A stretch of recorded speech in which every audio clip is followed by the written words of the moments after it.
OK, nous sommes à la deuxième étape de notre séance Zoom. Et cette étape, et nous allons, chacun de nous va répondre à la question. Après, c'est-à-dire non, après entretien, comment,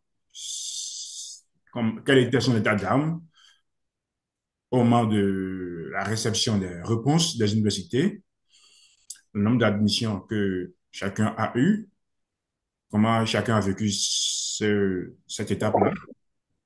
Et surtout, nous parler aussi des démarches, comment chacun s'est comporté, et aussi peut-être nous parler de quelques chiffres, des dépenses, des ressources, des moyens pendant la démarche visa, et aussi peut-être les moyens, quelques chiffres par rapport aux préparatifs du voyage jusqu'à l'atterrissage en France. Voilà, ça, je vais laisser. C'était Élisée qui avait commencé pour l'autre question. Je vais laisser Sabam démarrer cette question. Et Sabam doit être assez bref quand même, 5 minutes, pour nous descendre le sujet. Allons-y. Ok, merci Justice. Bon, moi, personnellement, tout d'abord, après mon entretien qui s'est fait en décembre, donc j'étais juste dans la posture d'attente de réponse des universités. Et là, je suis resté janvier, euh, février, j'ai commencé par avoir une première réponse. C'était carrément négatif. La réponse était négative. Donc, le mois qui a suivi, mars, j'ai eu carrément également trois refus. Donc, ça fait quatre.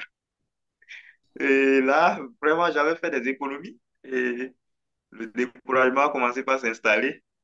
Et j'ai commencé par mettre la main dans mes économies parce que je me disais que, voilà, c'est moi, c'est moi, c'est moi.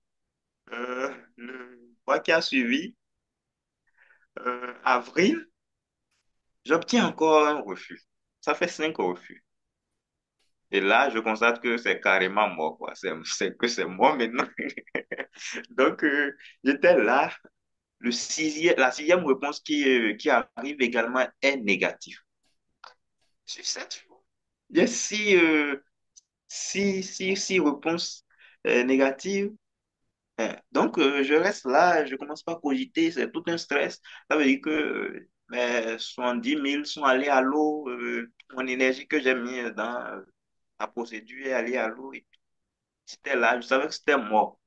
Donc, pendant le mois de mai, j'étais là tranquillement au service lorsque, voilà, du coup, je vois un mail et je vois que c'était Campus France qui me disait d'aller vérifier sur ma plateforme, qu'on m'a laissé un message. Et là, j'étais perplexe parce que je me disais, c'est encore un refus et que c'est moi, quoi. Donc, je n'avais même plus besoin d'y aller regarder. Donc, j'étais resté là et c'est le lendemain, je suis venu vérifier. J'ai laissé la journée passer, je suis venu vérifier le lendemain. J'ai vu d'abord la couleur verte. Je me suis dit, ah, enfin, de cette sélection, la dernière réponse est positive. Tu vois, et là, j'ai commencé par rendre grâce à Dieu. C'était pourtant une réponse sans exonération, mais je me suis dit, du moment où on t'a accepté, euh, c'est que tu as un chemin qui est tracé, donc lance-toi. Et c'est comme ça que j'ai pris mon courage à deux mains, je me suis lancé. Donc, du coup, j'ai commencé par monter mon dossier de visa en même temps. D'abord, j'ai validé. Il faut toujours, comment dit-on, il faut toujours faire le dernier choix. Comme moi, j'avais un seul choix, donc j'ai validé mon choix définitif. Donc, du coup, je me suis lancé dans la demande de visa. J'ai commencé par réunir les documents. D'abord, j'ai commencé par chercher un appartement pour avoir un contrat de bail, parce que ça fait partie des éléments qui vont former un accord avec les dossiers de visa. Donc, euh, un contrat de bail. J'avais quelqu'un là où on m'a accepté, c'est à l'Université des Antilles. J'avais quelqu'un à Fort-de-France ici. Et c'était d'ailleurs justice. Je profite de, de cette séance pour le remercier. C'était lui, qui m'avait trouvé quelqu'un qui était à Fort-de-France. Et voilà, la personne m'a aidé du coup. En une semaine déjà, j'ai contacté la personne et puis il m'a trouvé mon appartement. C'était vraiment, vraiment. Parce que d'autres disent que trouver un appartement, c'est tellement difficile. Mais pratiquement, j'ai pris une semaine pour avoir mon appartement. Et c'était grâce à Justice. Alors, Justice, merci beaucoup à toi. Donc, après cela, après le contrat de bail, j'ai essayé de... J'avais besoin aussi des preuves de fonds. Voilà, des preuves de fonds. Donc, j'ai essayé d'avoir un AVI que j'ai réuni à toute la paperasse et puis je suis allé déposer. Une semaine après, on m'a rappelé et je suis allé et c'était vraiment favorable. Donc, lorsqu'on m'a mis, lorsque j'ai reçu mon visa, je me suis dit qu'à l'entretien, j'avais vraiment donné. Donc, voilà. Et c'est comme ça, j'ai préparé mon voyage. J'ai pris spécialement, personnellement, j'ai pris un mois, je vais dire, pour préparer mon voyage après l'obtention du visa. Parce que je suis venu en France en septembre, euh, le 5 septembre.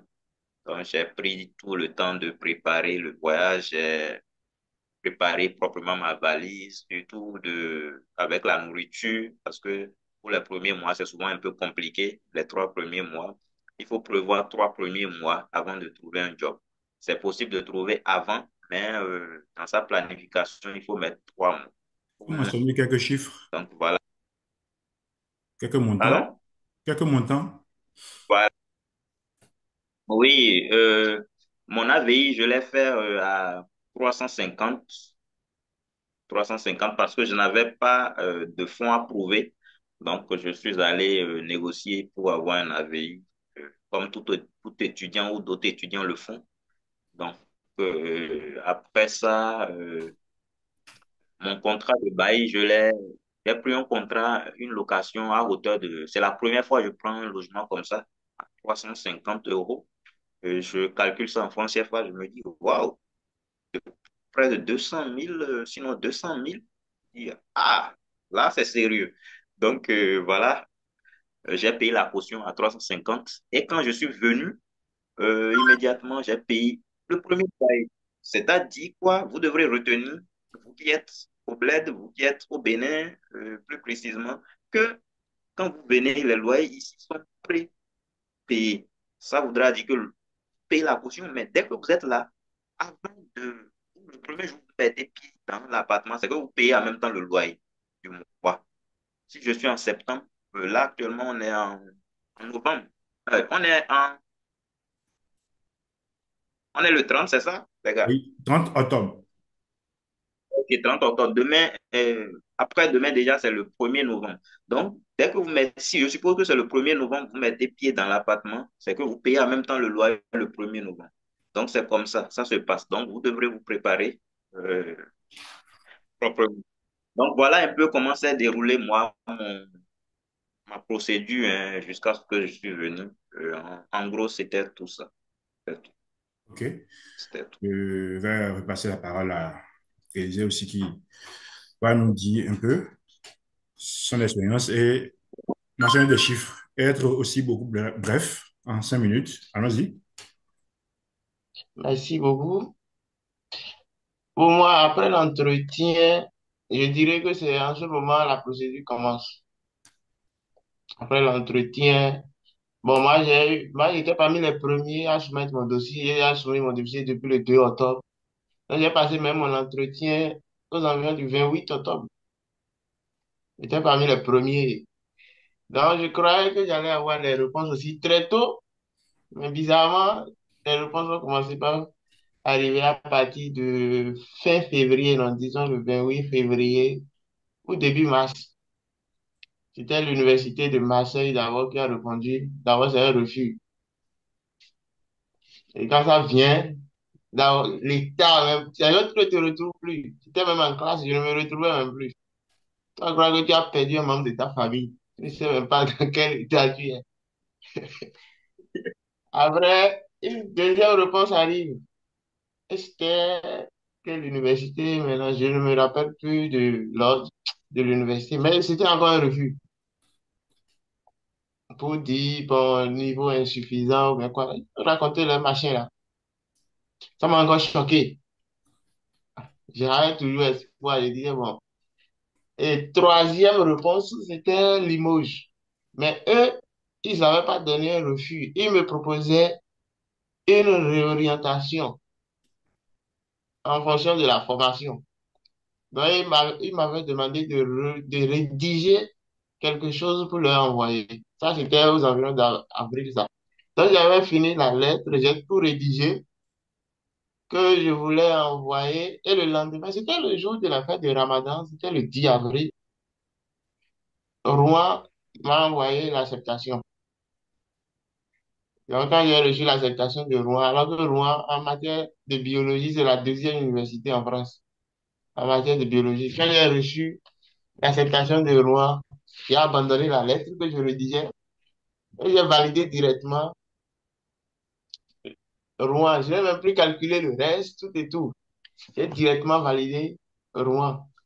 Pour ne plus être là, avoir peur, être stressé, vous dire, j'ai validé directement Rouen. J'ai abandonné déjà tout le reste. Parce que l'acceptation était venue aussi avec exonération, avec tout ce que je veux. Donc, il n'y avait plus histoire de réflexion. Tu veux faire quel choix? Non, non, non, non. J'ai validé directement Rouen et j'ai reçu la fiche. On m'a envoyé une fiche dans mon compte, comment ils appellent ça, l'attestation de pré-inscription, non, je crois, hein. L'API. L'API. Très bien. J'ai reçu ça. Donc, il faut commencer par réunir maintenant les documents pour la demande de visa, tout et tout. Il faut chercher d'abord un garant. Bon, j'avais un ami aussi à Rouen ici qui m'a proposé son grand frère qui sera garant pour moi pour l'établissement de l'AVI. Il avait pris 350 000. Il faut chercher un appartement. Bon, dans un groupe WhatsApp, j'ai rencontré quelqu'un, c'est un Congolais, je crois, qui m'a proposé, je ne le connais pas, je lui ai fait confiance et tout. Il m'a proposé qui peut me trouver de l'appartement quelque part, mais que ce service c'était 150 euros. J'ai payé, il m'a trouvé l'appartement, tout, tout, tout. J'ai eu le contrat, j'ai eu tous les documents de l'appartement. Et il fallait ajouter ça à la veille. Il fallait maintenant aller à Cotonou. C'est encore autre casse-tête, ça. Et c'est là, j'ai écrit à justice. Et je lui ai dit, bon, voilà, je viens à Cotonou faire ma demande de visa, mais je ne sais pas où rester. Et il dit, bon, moi, j'ai déplacé, moi, viens. Encore merci beaucoup pour ça. Et ce moment était quand même bien. J'ai fait la demande. Il fallait prévoir aussi les frais de Capago qui s'élevaient à une trentaine de mille, là, disons 35 000 environ. Je crois, si je ne me trompe pas, hein. Oui. Parce qu'il y avait le rendez-vous, il faut prendre en ligne tout et tout, les machins, machins, machins, avec la photo, tout et tout. Il faut tout prévoir. Arriver là-bas, il faut faire la demande, il faut déposer. Moi, j'ai déposé ma demande un 3 juillet, non? C'était un mercredi, je me rappelle bien, 3 juillet. Et ça fait à peine 10 jours. 10 jours avant que. À peine 10 jours, oui. J'étais même encore retourné à Parakou, ce qui était bizarre. Et quelques jours après, on me dit, bon, ton passeport est prêt, passez chercher, etc. Alors, quand le visa, d'abord pour prendre le visa, tu as d'abord peur. On te remet ça, c'est même lourd dans ta main. Tu ne sais même pas qu'est-ce qui t'attend dedans. Et la dame te dit, ouvre, ouvre. Et regarde, tu ouvres. Ah, si tu vois un papier blanc, c'est quand tu as refusé le visa. Moi, je regarde dans l'enveloppe, je vois seulement mon passeport. Et la dame me demande, il n'y a plus un truc à côté. Et je me disais dans mon cœur, toi, tu voulais mettre quoi dedans? Et j'ai vu, bon, un visa accordé, tout et tout. Maintenant, il fallait préparer le voyage. Bon, pour préparer le voyage, c'est pas aussi grand-chose, hein.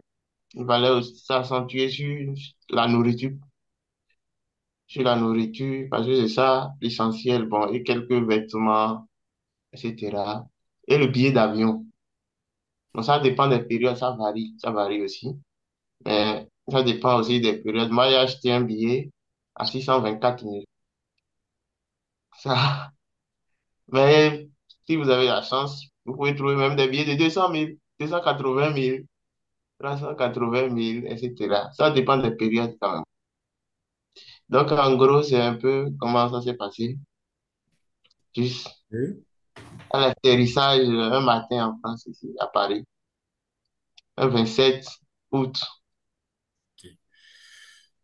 Merci beaucoup. Ok, donc je vous remercie. C'est à moi aussi de faire le même exercice. Euh, mon parcours est terrible. Je n'ai pas aussi dépensé comme vous autres. Donc, je ne dis pas que c'est la norme. La norme, c'est ça. La norme, c'est à votre niveau. C'est cette dépense-là qu'il faut faire. Mais moi, je n'ai pas arrivé à faire cette dépense-là. Moi, ça c'est vraiment particulier. Et déjà, je parle déjà des réponses. Sur les sept choix, j'ai eu une seule admission. J'avais déjà dit que pendant l'entretien, j'avais des BUT et dans ces BUT, et au niveau de ces BUT, la dame qui m'a fait l'entretien disait que les BUT sont trop sélectifs et ce n'est pas possible que j'ai d'admission et tout. Mais finalement, c'est dans un BUT qu'on m'a pris. Le BUT qui est trop sélectif dont parlait la dame. C'est dans ça qu'on m'a pris. C'est dans ça que j'ai eu l'admission. Mes réponses ont commencé par arriver à partir d'avril. J'ai eu successivement, au cours d'une semaine, j'ai eu trois réponses et des réponses négatives. Je pense que une semaine après, j'ai eu une quatrième réponse, une réponse négative. C'est la cinquième réponse que j'ai eu une admission.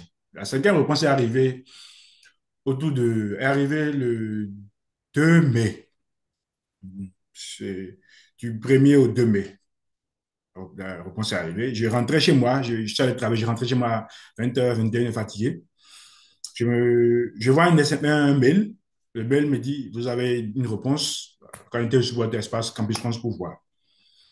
Tu vois la réponse, je me dis, bon, je me disais, bon, Cabri, moi, on n'a plus pas de couteau. Alors voilà ce qu'il en était. Je me connecte, je vois du verre. Je dis, ah, intéressant ça. J'étais heureux, je ne sais pas. Ça fait partie des jours les plus heureux de ma vie. Pourquoi pas le plus grand jour, le jour le plus heureux de ma vie, je pense, je peux le dire jusqu'à ce jour, en fait. C'est le jour le plus heureux de ma vie. Je reçois cette réponse, j'étais tellement content que j'ai passé l'information déjà à un bon nombre déjà de gens qui étaient en France.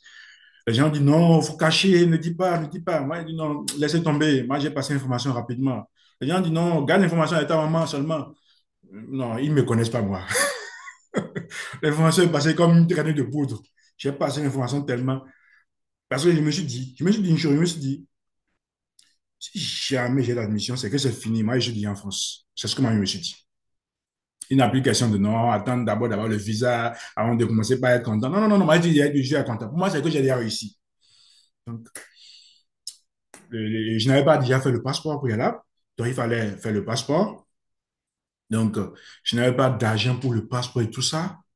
Mais après, j'ai eu de l'argent. Ça, c'est des détails que je ne vais pas mentionner. Ça serait une autre rubrique pour ça. On va parler en détail du tout après. Donc, j'ai fait le passeport. Euh, le 5 juin, j'ai lancé le passeport et j'ai eu le passeport 3, 4 jours après, j'ai eu le passeport. Et j'ai commencé mes démarches pour la demande de visa. J'ai fait ma demande de visa, je pense, le 18 juillet. Oui, le 18 juillet, j'ai fait la demande de visa. Et une semaine, je dirais une semaine, quelques jours après, j'ai eu la réponse. D'abord pour l'aspect logement, moi, j'ai pas dépensé. J'ai qu'on appelle, on m'a fait une attestation qu'on appelle, de logement. Voilà.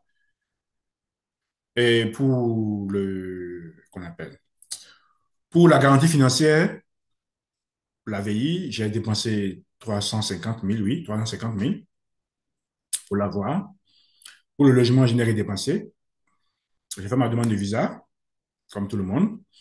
Et une semaine, quelques jours après, j'ai eu la réponse. Bon, c'est humain, on a toujours une certaine peur, même si on est sûr de soi, on a toujours une certaine peur qui vient nous dire, est-ce que tu auras, est-ce que tu auras ton visa, est-ce que tu auras ton visa, est-ce que tu n'as pas, qu'est-ce qui va se passer? Cette peur arrive que je refoulais. Je vais à Capago, je me rappelle plus du jour, je vais à Capago. Après des heures d'attente, parce que moi, quand j'ai reçu la réponse à l'SMS de Capago à 9h là, au lieu d'attendre 13 heures, j'étais tellement content que je suis allé déjà à 9h30. J'ai couru pour aller à Capago. Alors que quand tu fais la demande en tant que non-VIP, il faut aller à 13h. 13h aussi, j'ai attendu. Je pense à 14h finalement que j'ai pu recevoir mon passeport. Parce qu'il y avait du monde, un monde fou. Je reçois mon passeport, je touche l'enveloppe, il a dit que c'est fini. C'est fini. Le voyage est effectif. Le voyage est hâté. J'ai commencé mes préparatifs. Est-ce que moi, je me prépare réellement? Non. J'étais là, commencé par réfléchir à l'argent de billets d'avion et tout ça. J'avais programmé mon voyage sur le 9 août. Mais je ne me prononçais pas par rapport au voyage, jusqu'à ce que le prix des billets a connu un grand hausse. J'ai dit, ah, finalement, je me suis déversé sur la compagnie Royal Air Maroc. J'ai pris Royal Air Maroc. J'ai trouvé un truc pour le 6 août et c'était pas très moins cher, 300 et quelques mille. J'ai dit, bon, ça marche. Il fallait que je voyage à cette date. Même si je n'étais pas prêt. Donc, j'ai voyagé avec trois jeans et deux chemises, je dirais. C'est tout. J'ai même oublié mon éponge en voyageant. J'ai oublié mon éponge. Donc, vous voyez que j'ai voyagé précipitamment. Je n'étais pas prêt du tout. Donc, comme ça, j'ai d'abord fait une escale sur Maroc. Après, j'ai atterri en France. Donc, c'était pas un vol direct. C'était un vol avec escale. J'ai atterri le 6 août à 17h à l'aéroport de Paris, Orly. Voilà comment s'est passé un peu, moi, mon parcours. Voilà. OK, donc, je vais commencer par vous demander vos difficultés de façon générale tout au long de cette procédure. Je vais m'adresser à, à Élisée déjà pour nous parler de ça rapidement, cette difficulté tout au long de la procédure de façon générale. Et comment il a su surmonter cette difficulté. Voilà. Bon, merci beaucoup. Concernant les difficultés, je dirais, au cours de la procédure, disons, avant mon arrivée en France, je n'ai pas rencontré assez de difficultés. Donc, c'est à l'arrivée en France que j'ai rencontré des difficultés. La grande partie des difficultés se situe après mon départ du Bénin. Sinon, au cours de la procédure, il faut souligner que je n'avais pas assez de difficultés parce que j'avais déjà tout préparé. Mon compte était même déjà prêt avant août avec les lettres de motivation. Tout était déjà là. Donc, il suffisait qu'on ouvre la plateforme et que je colle tout dedans et que je dépose. Ce qui a fait que ils ont ouvert le 1er octobre, j'ai tout collé, le 2, j'ai soumis. Donc, concernant ce côté, je n'avais pas aussi trop de difficultés, à part quelques problèmes au niveau de l'établissement de l'AVI, qui a connu un peu de retard, qui m'a fait paniquer au dernier moment. Je n'avais pas connu assez de difficultés dans cette procédure, parce que j'avais déjà tellement préparé ça que tout, à l'ouverture de la plateforme, tout passait comme de l'eau. Mais c'est à mon arrivée en France que j'ai connu des difficultés. D'abord, la veille du départ, le logement que j'avais pris ici avait un problème administratif qu'il fallait régler. Donc, ça veut dire que le contrat est annulé. Donc, d'abord, ça va, première chose, tu viens, tu ne sais pas où dormir. Et ça, là, ça te casse en même temps. Si tu dis même ça à quelqu'un au pays, on va te dire, bon, c'est mieux de ne pas partir. Aucun parent ne peut accepter que son enfant quitte, qu'il s'ajoute dormir. Je n'ai dit ça à personne. J'avais gardé ça pour moi. J'ai pris la route. Et c'est que quand je viendrai ici, bon, j'avais des amis à Paris, ceux qui restaient, tout et tout. J'ai quand même pris mon chemin. Ils sont venus à Paris, accompagnés d'un ami aussi, ils sont venus à Paris. Ils étaient là, calme. J'ai appelé mon propriétaire et il me disait que lui, il est sur le point de régler l'affaire, mais que s'il n'arrivait pas à régler, il va me retourner l'argent que je lui avais envoyé. Et là, je vais me trouver un nouveau logement. Et d'accord, j'étais toujours là, à Paris, là. Je me baladais comme si rien n'était. Et je faisais ma fête, je mangeais bien, je me baladais comme je voulais. Bon, j'appelle tous ceux que je connaissais dans la zone. Bon, il n'y avait pas possibilité de rester avec quelqu'un et dire, bon, c'est pas grave. Et c'est là, j'ai pris mon téléphone, j'ai écrit au Crous, tout et tout, j'ai fait une demande de logement. Eux, ils ont dit qu'ils ont accepté, ils vont me répondre plus tard. Ils n'ont pas répondu. J'ai appelé un autre propriétaire, tout et tout.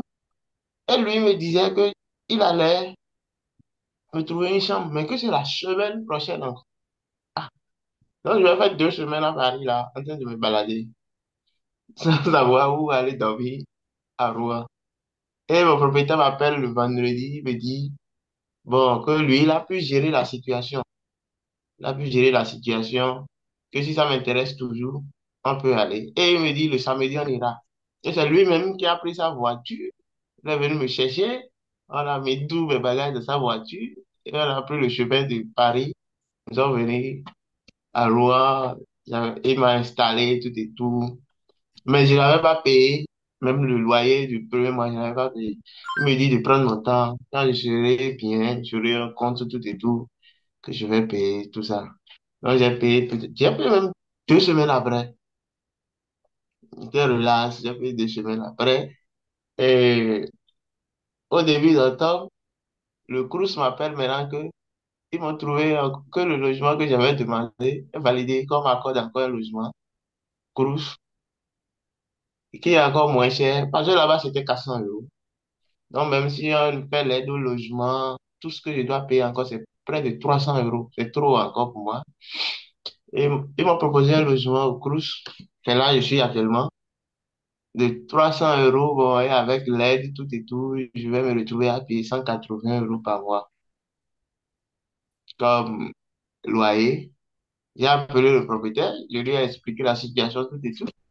Il a dit d'accord, qu'il n'y a pas de problème, que je fais une demande. Et je lui ai envoyé une lettre par la poste que je vais quitter le logement, tout et tout. Et on va commencer les formalités. Bon, moi, dans ça, je n'ai même pas fait ces formalités-là. J'ai lancé, j'ai publié sur Facebook qu'il y a un logement disponible, tout et tout. J'ai trouvé quelqu'un aussitôt qui voulait prendre le logement encore dans 2 jours. Et je lui ai proposé, il a dit à là que lui est même content, que ça marche, que lui réfléchissait déjà à comment trouver un remplaçant, tout et tout. Donc, je n'ai même pas fini le mois. Et on a permis, on a partagé le loyer en deux, on a payé tout et tout. Il était content encore, il est venu. Il m'a mené encore de ma maison là. Là, je suis encore avec mes bagages. Il est installé. Et finalement, donc, si c'est pas ça, je n'avais pas connu aussi, il y a cette difficultés au Bénin. Et aussi, bon, il y a une difficulté. Pour trouver du boulot, c'est pas petit ici. Surtout ici, il n'y a pas la joie. Mais avec un peu de patience, juste qu'il ne faut pas se précipiter. Il ne faut pas se précipiter. Parce que vous allez trouver des trucs, mais qui ne vont pas vous arranger si vous êtes pressé. Donc, il ne faut pas se précipiter. Et tout vient. Ce qui est sûr, tout passera comme c'est prévu. Vous ne pouvez pas venir ici et souffrir. Venir mourir de faim, venir faire... Non, non, jamais. Dormir dans la rue. Mais si j'avais pris ça comme une difficulté, et j'avais informé les parents, ah, mon bail a été annulé, et tout et tout. Je ne pouvais jamais venir ici. Qui va accepter que son enfant aille ailleurs dormir dans la rue, et qu'il n'a pas où dormir. Moi, aujourd'hui, Dieu merci, je n'ai même pas calculé ça, je suis venu ici. J'ai encore un logement propre et je suis à quelques mètres de ma salle de cours. Je descends, je traverse la route, je suis en salle. Je finis le cours, je traverse la route, je suis à la maison. C'est tout. Non, c'est un peu ça. Ok. Comme je vous avais dit la fois passée aussi, et tout à l'heure aussi, nous sommes toujours avec une version limitée de Zoom là. Donc, ça va s'arrêter dans 6 minutes. Et peut-être, je vais laisser quand même Tini commencer que déjà pas parler. Je ne sais pas si chez vous, vous arrivez à voir le nombre de temps qui reste de la réunion. Ça ne vous demande Il pas. reste combien? 5 minutes 40 secondes. Mais Zoom va commencer quand même. On sait pas. Tu peux parler quand même déjà en 3 minutes, quand même un peu. Et on va relancer, tu vas continuer le reste. OK. Donc, Donc, tu parles 3 minutes. Il ne faut pas que tu sortes de parler et ça finisse sur toi, quoi. Voilà. En tout cas, je te dirai. Vas-y. merci. Moi, personnellement, j'ai pas eu une grande difficulté en tant que telle. J'ai juste eu, ma difficulté se situe beaucoup plus au niveau de la ressource. J'avais des fonds qui ne sont pas encore disponibles en ce moment-là. Et au moment où je faisais la procédure, je devrais payer, en fait, comment est-on? Je devais payer les frais d'études de dossier qui s'élevaient à 70 000. Voilà. Donc, du coup, la date limite, c'était pour le 10. Moi, j'étais en poste et souvent, je suis payé entre le 10 et le 15. Voilà qu'au cours de ce mois-là, je n'avais pas de fonds qui soient disponibles immédiatement pour que je puisse payer l'étude de dossier. Je n'avais pas d'issue. J'ai essayé de discuter avec un ami au départ. Mon ami, il venait fréquemment chez moi. Ça dit, il est à Parakou, mais quand il se déplace sur Cotonou, c'est chez moi, il reste, il fait tout et tout, jusqu'à ce qu'il repart. C'est mon engin, on utilise tout et tout. Donc, il a proposé m'aider parce que lui-même, il voulait faire la procédure comme moi. Et je le motivais, je lui disais, lançons, lançons. Donc, lui, il avait quand même de la réserve d'après ce qu'il m'a dit. Il avait proposé m'aider.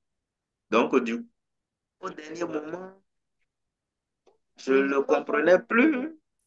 Il voulait pas tantôt m'aider. Oh, dans le même temps, je faisais aussi en même temps son inscription parce qu'il n'avait pas souvent le temps. Donc, je ne sais pas si c'est parce qu'il n'est pas motivé, qu'il n'a pas voulu continuer et qu'il n'a pas voulu aussi m'aider jusqu'à ce que j'étais à la date 9, à la veille du paiement. Vous pouvez imaginer tout ce stress-là. Donc, j'étais perdu et je me disais, j'ai encore raté cette année. Franchement, j'étais déçu. Lorsque je suis allé voir un voisin, j'ai essayé de narrer la situation à mon voisin. Et on a discuté et tout, on a discuté. Il m'a sorti l'argent. Lui m'a sorti l'argent sur le champ. Il m'a dit, Dean, toi, c'est quelqu'un que je connais. Je sais que tu es sérieux, vas-y. Si c'est pour ta procédure, vas-y. Et c'est comme ça, il m'a aidé. Je vous dis la veille de la date limite. Donc, je suis allé immédiatement faire le paiement. Et l'ami, je ne l'en veux pas, hein, parce que je me disais quand même que voilà, je ne connais pas sa situation, je ne sais pas la raison pour laquelle, mais je ne l'en veux pas du tout. Il a ses raisons, donc moi j'ai continué la procédure comme ça, et voilà. Donc c'était la principale difficulté. L'autre, c'est, disons, lorsque je voyageais en cours de chemin, je ne sais pas si je peux revenir après que le Zoom soit redémarré. Oui, continue d'abord, il est dans 2 minutes. Tu peux reparler 1 minute, vas-y. Et donc, du coup, l'autre difficulté, c'est lorsque je voyageais, euh, j'ai pris aussi un Maroc comme justice. J'ai pas pris un vol direct pour venir ici en Martinique. J'ai pris deux vols. Donc, j'ai pris un Maroc du Bénin vers Paris-Orly. Ensuite, Corsair de Paris-Orly vers Fort-de-France ici. Donc, du coup, moi, je me suis un peu perdu à l'aéroport du Bénin vers Orly. J'étais avec un ami qui est colocataire avec moi aujourd'hui, donc, et du coup, on s'est un peu perdu de l'aéroport à un niveau donné, arrivé à un niveau donné, on s'est un peu perdu et franchement, ça n'a pas été la joie, alors que le vol doit décoller dans à peu près 10 à 15 minutes. Ouais, donc on s'est perdu et on a commencé par demander et tout. Je ne vous dis pas, il y avait une vraie pression qui ne dit pas son nom. Est-ce que vous pouvez imaginer que j'ai couru dans l'aéroport? On a couru en petit poulet, les gars. Donc, voilà, ça fait partie des réalités du voyage et tout, mais c'est une expérience qu'il faut vivre. C'est une expérience qu'il faut vivre. Donc, voilà un peu. Sinon, à part ça, il n'y a pas de difficulté. Je suis venu euh, en Martinique ici. J'ai débuté OK. très facilement. Ça finit dans moins J'avais de pas 10 de minutes. sécurité. Ça finit dans moins de 10 minutes. J'avais pas de sécurité sociale. J'avais Tu pas de parleras sécurité de la sociale, suite. mais OK. Tu parleras de la suite. Donc, je m'arrête. Tu t'arrêtes là d'abord. On va se regarder. Quelques secondes. OK. Donc, c'est le même lien toujours que vous allez relancer.